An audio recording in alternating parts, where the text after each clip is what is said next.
my humble pleasure to request His Majesty, Willem Alexander, the King of Netherlands, to come and make his statement. Your Majesty.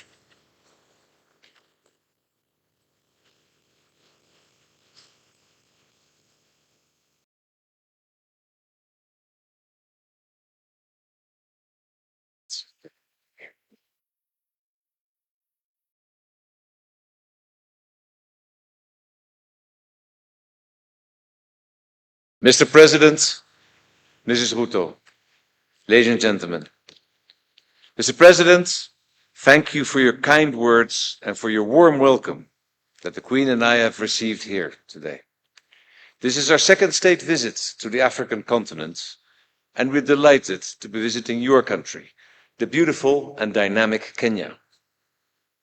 My love of Africa was passed down to me at a young age by my father, who spent 10 years of his childhood in then Tanganyika. I myself got to know this part of Africa, and Kenya in particular, in the 1980s and 90s. First as a pilot for AMREF Flying Doctors, and later as a pilot for Kenya Wildlife Service, where my work included protecting elephants from poachers in Meru National Park. In fact, if I even start to thinking back,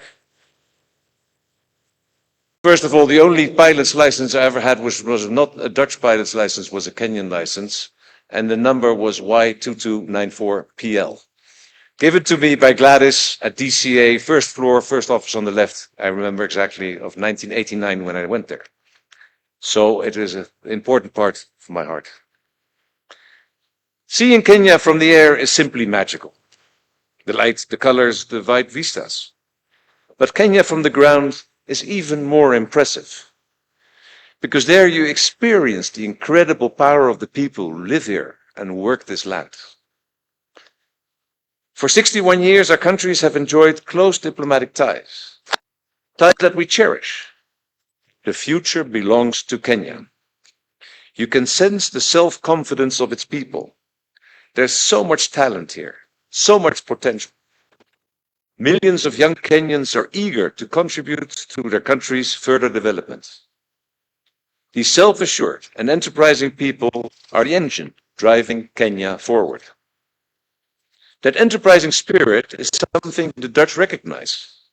It's what makes our relationship so balanced and successful. You can see this in practice in our economies, which are growing ever more connected. We are Kenya's third largest export market worldwide, bigger than all the other EU countries combined. And we're one of Kenya's top 5 investors, promoting trade, embracing innovation and pursuing opportunities. These are endeavors that unite us. And it's not only our economic goals that unite us. We are both committed to promoting security and stability in Africa and the wider world. Together, we're working to combat terrorist networks that seek to undermine our societies. We're joining forces in maritime operations to keep our shipping routes safe. And we're supporting the UN in its vital work supporting peace.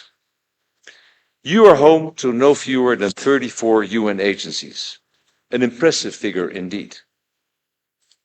Stability, peace, and mutual trust cannot be achieved without the rule of law, good governance, and respect for human rights.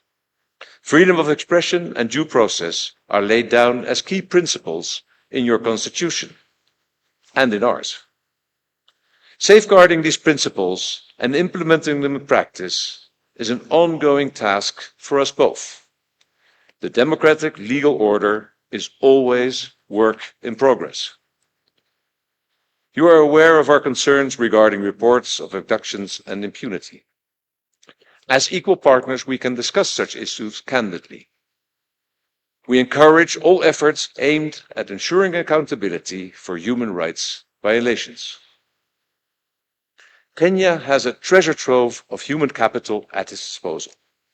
Young Kenyans want to be taken seriously, to work as free citizens on building the future of their country. Today, we spoke to a number of them, and listened to their stories. One of Africa's unique strengths is the deeply rooted tradition of involving communities in decision-making and seeking consensus. This wonderful country can grow even stronger by allowing scope for contributions from all its people, sitting down and talking until a consensus is reached. We're grateful for the opportunity to hear about the experiences of Kenyans from all walks of life. Every strong relationship is based on the ability to listen, and that too is why we are here. Much of what we're hearing strikes a chord with us because we're dealing with many of the same issues in the Netherlands. Take your concerns about the future of farming and horticulture in a time of climate change, and about robust, sustainable water management. In the past, I visited Kenya, often as chair of the UN Secretary General Advisory Board on Water and Sanitation. I saw for myself the impact of climate change on the lives not just of farmers, but of people in cities too. It's important that we continue working to combine Dutch and Kenyan expertise on water. And with that in mind, I'm pleased that a number of leading companies and institutions have traveled with us to Kenya. Clear evidence that we hope to deepen our cooperation across the board. In times of uncertainty, when large parts of the world are facing tensions and conflicts, dialogue and partnerships are essential. For over 60 years, Kenya and the Netherlands have shown how strong the ties between Africa and Europe and how successful our cooperation has been.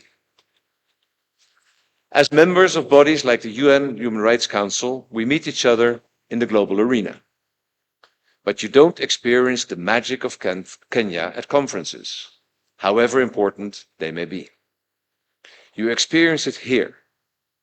The aromas, the colors, the stunning natural beauty, the vibrant city life, and above all, the incredible life force and energy with which the Kenyan people are steering this country into the future. May I ask you all to join me in raising your glass. Mr. President, Mrs. Ruto, to your good health and to the friendship between Kenya and the Netherlands. Cheers.